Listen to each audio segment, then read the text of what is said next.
جی 25 مئی کی رات کو ایک انتہائی افسوسناک واقعہ پیش آیا، جسے پہلے یہ کہا جا رہا تھا کہ یہ ایک حادثہ ہے، ایک شخص کی موت ہو جاتی ہے اور وہ بھی ایک عمارت جو کہ فلیٹس کی عمارت تھی، اس کی چوتھی منزل سے گرنے سے اس کی موت ہو جاتی ہے۔ اور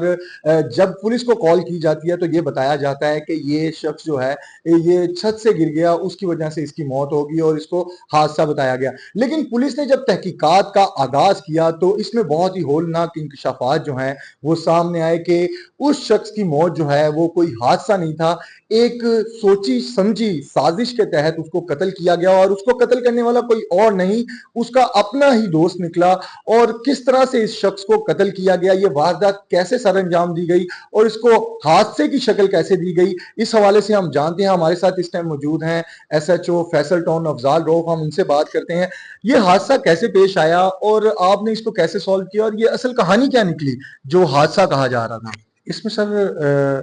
اتوار 25 مئی کی درمیانی شب تقریباً 2:15 قریب ہمیں سی او ڈی نمبر جناح ہاسپٹل سے اطلاع ملتی ہے۔ چوکی جناح ہاسپٹل مورل قاسم ہمیں اطلاع دیتا ہے کہ ایک بندہ جو ریسیو ڈیڈ ہوا ہے یہاں پر ہاسپٹل میں، اس کی چھت سے گرنے کی وجہ سے ڈیتھ ہو گئی ہے، تو آپ اپنا کوئی اپر سبارڈینیٹ بھیجیں تاکہ وہ اس کی انویسٹیگیٹ کر لیں۔ تو میں روٹین قذافی اسٹیڈیم سے ڈیوٹی سے فری تھا، میں واپس آیا ہوں تھانے میں، امین یہ سے کہ ہم گئے ہیں موقع پر گئے ہیں۔ تو جب ہم نے باڈی کو جو ادھر ڈیڈ ہاؤس ہاسپٹل میں پڑی تھی ایگزامن تھوڑا سا کیا، ڈاکٹر سے ذرا پوچھ کش کی، تھوڑا سا پتہ چلا کہ اس کو سر کی بیک وہ گرا منہ کے بل ہے اور اس کے سر کی بیک سے سر کے عقب بھی چوٹ لگی ہوئی تھی اور اس کی ٹھوڑی پہ بھی کافی چوٹ لگی، گہری چوٹ لگی ہوئی تھی۔ تو ہم نے وہاں سے ہمیں یہ تھوڑا سا ڈاؤٹ گزرا کہ یہ حادثہ نہیں، یہ قتل لگ رہا ہے ہمیں۔ ہم نے جو ڈیڈ باڈی تھی ڈیڈ ہاؤس جمع کرائی، پی ایف ایس اے کو بلایا، کرائم سین یونٹ کو وہاں موقع پر بلایا جو کرائم سین کو پرزرو کرنے کے لیے، ایویڈنس کلیکٹ کرنے کے لیے۔ ایویڈنس کلیکشن کے دوران ہمیں جب موقع پر پہنچے ہیں وہاں سے ہمیں کچھ اس طرح کے شواہد ملے کہ ایک سیڑھیوں پہ اس جو مقتول ہے اس کی داڑھی کے کچھ بال ملے، کچھ سکن ملی سیڑھی کے اوپر۔ تو وہاں سے ہمیں تھوڑا سا اور ڈاؤٹ ہمارا ہوتا گیا کہ یار یہ جو ہے یہ حادثہ نہیں، کوئی لڑائی جھگڑا پہلے ہوا ہے۔ دین اس کا جو وہ رہنے والا اے بلاک کا ہے فلیٹس میں اور وہ پھر رہا ہے سی بلاک میں، تو اس سے بھی ہمیں تھوڑا سا ڈاؤٹ ہونا شروع ہو گیا۔ تو یہ جو قاتل ہے جس کا نام چاند مصطفیٰ ہے، یہ ریسکیو میں اس کے ساتھ گیا تھا۔ اس کا فلیٹ ادھر ہی ہے جہاں سیڑھیوں پہ لڑائی جھگڑا ہوا، اوپر 4th فلور پہ اس کا فلیٹ ہے۔ تو تھوڑا سا ہم نے جب جو وکٹم ہے مقتول ہے اس کا موبائل فون اوپن کیا، اس میں اس کی بیوی کے میسیجز وغیرہ بھی ہمیں سامنے نظر آ گئے۔ دین ہم نے اس کی بیوی کو جب چیک کرنے گئے تو یہ اس نے بتایا کہ بیوی تو میری آج رات ادھر ہے ہی نہیں، بیوی کو میں ادھر چھوڑ کے آیا ہوں، میں کیا گئی ہوئی ہے وہ۔ وہاں سے تھوڑا سا ڈاؤٹ ہمیں اور ہوا۔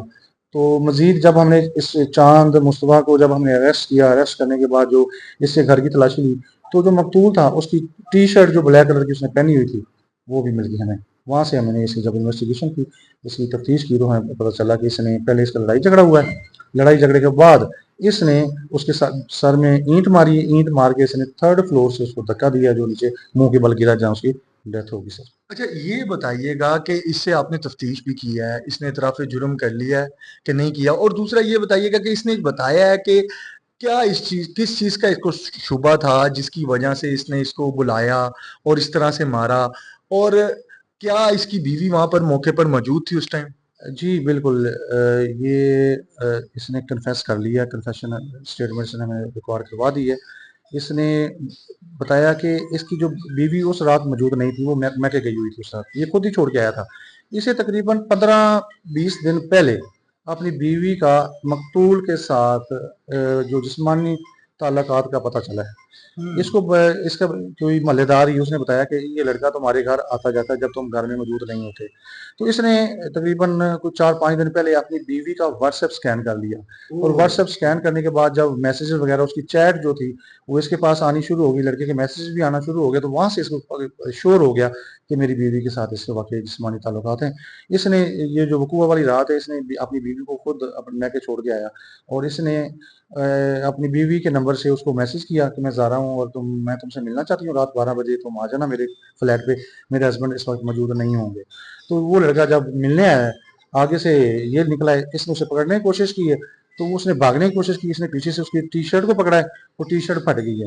پھٹ گئی اور اس نے وہ نیچے گرا سیڑھیوں پہ بھاگتے ہوئے تو اس نے پیچھے سے وہاں اینٹیں پڑی تھیں، اینٹ اٹھا کے اسے سر میں ماری ہے جس سے وہ نیم بے ہوش ہو گیا. وہاں سے اٹھا کے اس نے اس کو کوریڈور سے 3rd فلور سے نیچے گرا دیا سر. اچھا یہ کوئی نشے کا بھی عادی تھا اور ہمیں یہ پتا چلا کہ شاید یہ کسی نشے کا بھی عادی تھا اور اب اس کی بیوی کو بھی شامل تفتیش کر لیا گیا ہے کیونکہ یہ انکشاف بھی ہوا ہے کہ اس کی بیوی کے بارے میں بھی کہا جا رہا ہے کہ شاید اس کو اس بات کا علم تھا کہ اس کو جو مقتول ہے اس کو وہاں بلایا جا رہا ہے اور اس کو مار دیا جائے گا. کیا اس کی بیوی کو بھی اب یہ چاند کی بیوی کو بھی شامل تفتیش کر لیا گیا اور یہ بھی بتائیے کہ اس کے بچے کتنے ہیں؟ جی اس کے 3 بچے ہیں. اچھا 2 بیٹے 1 بیٹی اس کی ہے. اس کی بیوی جو جس رات کو وقوع ہوا ہے اس رات تو موجود نہیں تھی لیکن اس کو بھی شامل تفتیش کیا جا رہا ہے. بالکل شامل تفتیش اس کو کرنا اور ضروری بھی ہے. مزید یہ کہ اس کی بیوی وقوع کا روز وہاں پہ موجود نہیں تھی سر. جی یہ S H O Faisal Town ہمیں یہ پوری کہانی بتا رہے تھے کہ کس طرح قاتل نے جو ہے بڑے شاطر دماغ کے ساتھ جو ہے اس پوری قتل کی واردات کو ایک حادثے میں تبدیل کیا اور اسی شخص کو جو اس کا قریبی دوست بھی تھا اس کو دھکا دینے کے بعد جب وہ مر گیا تو اس کو فوری طور پر ریسکیو 1112 میں جو ہے ہاسپٹل بھی لے کے گیا اور وہاں پر جا کر پولیس کو بیان بھی دیا کہ اس طرح اس کی حادثے کے طور پر جو ہے ڈیتھ ہوئی. لیکن پولیس کو جب شبہ ہوا تو پولیس نے اس کے اوپر جو ہے تفتیش کا آغاز کیا تو اس نے اعتراف جرم کر لیا. یہ ساری کہانی کا بتانے کا مقصد یہ ہے کہ یہ کہانی اس چیز کا ثبوت دیتی ہے کہ کوئی حادثہ ہو یا نہ ہو یا کسی کو قتل کیا جائے کسی پلاننگ کے تحت اس طرح کی وارداتیں کی جائیں تو پولیس کسی نہ کسی طرح سے ان وارداتوں کا سراغ لگا لیتی ہے